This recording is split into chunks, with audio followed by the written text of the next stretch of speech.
Le comportement adopté par certains Gabonais, et même des intellectuels ou hommes politiques, en période électorale, me fait souvent rigoler. Quand je pense aux milliards qu'il faut mobiliser pour organiser une élection présidentielle, et qu'il y a certains qui font une campagne à contre-courant en demandant aux gens de ne pas aller voter pour choisir l'abstentionnisme. Vraiment, c'est jeter l'argent à la fenêtre. Pourquoi ne pas parler d'un gâchis savamment orchestré? En parlant de l'abstention, qu'est-ce que ça peut vouloir dire? On parle de l'abstention lorsque vous êtes inscrit et que vous décidez de ne pas aller voter. Ce qui peut être lié à plusieurs facteurs qui peuvent être volontaires ou involontaires. Elle est involontaire lorsqu'elle ne dépend pas de vous. Ça peut être les cas de maladie. Vous êtes en voyage et que votre bureau de vote est ailleurs. Ou bien des situations conjoncturelles, le cadre spatio-temporel.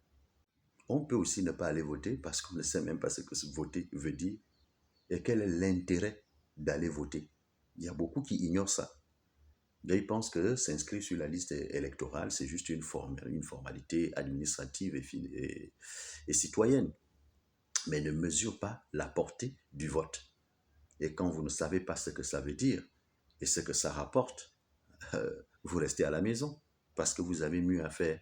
La pluie, le soleil, la fatigue sont des éléments qui peuvent amener quelqu'un le jour du vote à ne pas se déplacer, à ne pas aller voter. Mais ces éléments précités n'ont d'impact sur nous que lorsqu'on ignore totalement la valeur du choix électoral. L'abstention peut aussi être volontaire, surtout lorsqu'elle se fonde sur une idéologie politique, religieuse, culturelle. Il y a par exemple ceux qui ne croient pas en la démocratie représentative.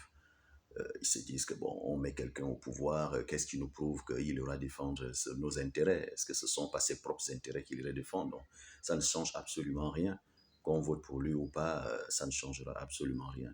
Ça, c'est un courant très développé par les anarchistes qui voient dans le vote le fait d'élire un individu pour représenter toute une population comme la confiscation de la pensée et de l'action individuelle.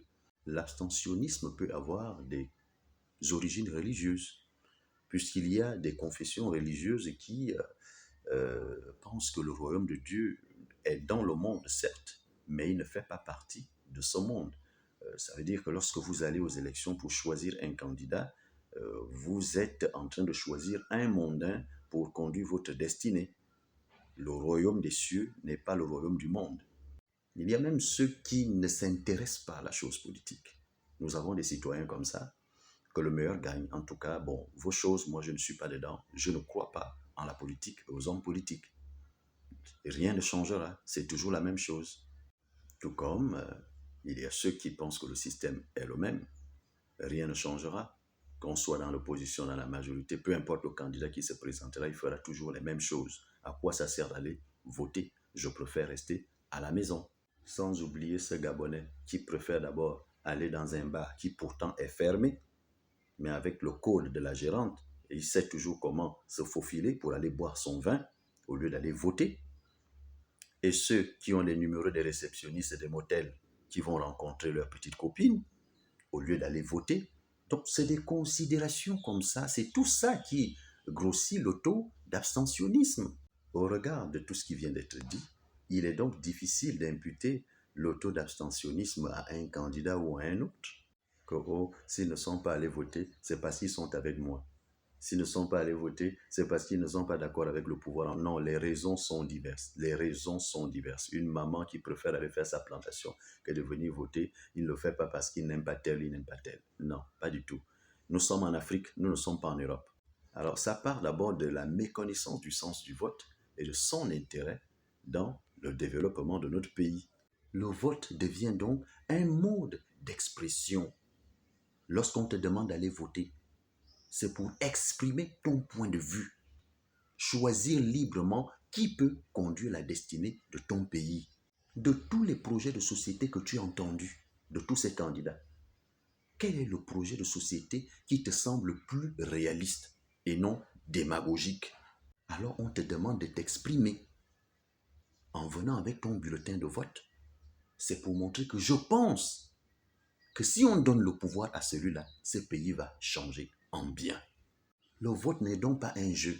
C'est une occasion qui vous est donnée pour vous exprimer. Ne restez donc pas à la maison. En restant à la maison, vous allez subir les décisions prises par un pouvoir qui n'est même pas légitime, un pouvoir minoritaire. Quelqu'un pourrait demander, est-ce que c'est forcé? Ce n'est pas forcé, mais c'est un devoir. Peut-être parce qu'on n'a pas encore été un peu plus clair par rapport à ce mot. Le devoir vient du latin deber, qui veut dire dette. C'est une dette envers ton pays. Le Gabon qui te nourrit, le Gabon qui te fait grandir, le Gabon qui élève tes enfants, le Gabon qui te donne le salaire que tu as, qui te fait respirer et qui te donne l'épanouissement. Viens choisir la destinée de la survie de ce pays. Viens choisir qui est capable de garantir la continuité, l'efficacité et le perfectionnement de ton pays. C'est une dette que tu as envers le Gabon parce que c'est ce Gabon qui te nourrit, mon Dieu. Les gens savent, est-ce qu'ils savent vraiment ce qu'on appelle le devoir? Voilà pourquoi je suis contre les définitions très juridiques. Le droit donne des définitions trop légalistes, formelles, ce qui ne nous permet pas de percevoir la profondeur de ce que nous faisons.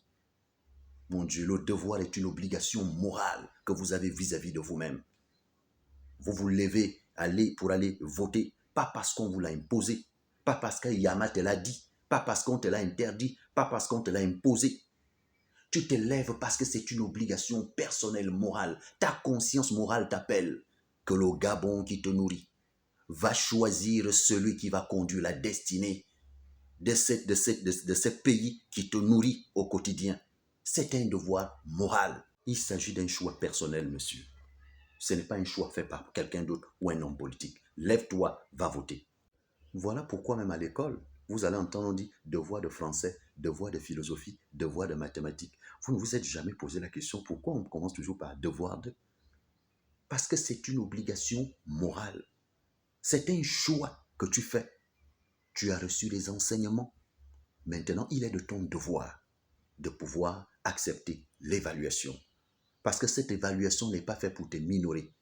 Elle est faite pour te valoriser, pour que tu comprennes exactement à quel niveau tu es. Il en va de même pour l'élection présidentielle.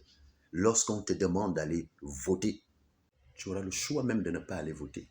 Mais ce serait plus intéressant d'aller choisir entre ces hommes qui sont devant toi, qui eux-mêmes sont imparfaits, celui qui serait le moindre mal. C'est ce qu'on appelle un candidat crédible. Un candidat crédible n'est pas un candidat parfait. C'est faux.